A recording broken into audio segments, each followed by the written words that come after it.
together.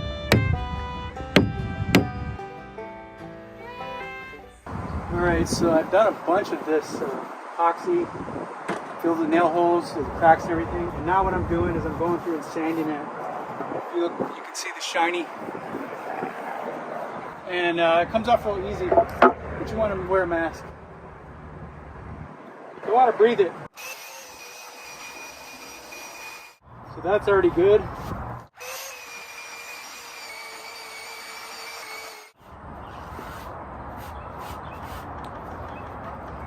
And this is going to be sanded down with finer grit later.